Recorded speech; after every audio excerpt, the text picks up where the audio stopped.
العجوز تقول أي. شنتنا خبيثة وما تريد تقوم. اي تكملهن وصاخه. اي من تغسل هدوم شبح حفالك يا يمه وعرسك الميشوم. بس تاكل كثير وصاحبة فنة يعني سمينة. قالت لها انا صاحبة فنة، هاي البنية تجاوبها. وخطبتوني لا نفسدني ولا نسبدوني 7 ايام من عرس وكرهتوني. عيارات والميت تطل عنه. قالت لها احنا مش عيارات، احنا اللي علي كنتاج، احنا نشبع الجوعان ونقضي حاجة المحتاج.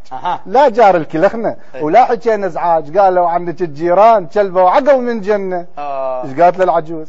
قالت له علي غلطت يا يمه وما تحاسبها. تقول منها حرقتها. قالت له علي غلطت يا يمه وما تحاسبها. قض عصاك وش لعنص قصايبها. لا تكرم عجوز ولا لشايبها، وكون انا مكانك زرها كسرنا.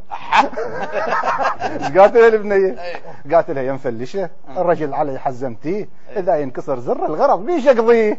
7 شويات قلبي بنار شويتي، يحصل يوم ولسانك لقصنه. قالت لها الحجيه؟ قالت له تواعدني الخبيثه تقول قص لسان، بس تغفل يا يمه تواعد الصبيان. علينا تقوم اشوف بيها 12 شيطان واللي يحكي وياها طاب وقترنه. قالت له البنيه شو وقت طقيت همك هاي عياره، واللي ياخذ حكيها تشتعل ناره. تنبح دوم بيها بين الشارع وكل مصباح لها بالطرف رن. قالت الحجيه؟ قالت اصيحا بالطرف شنو تطلع مني، خذيني ليك هذا العار كاتني.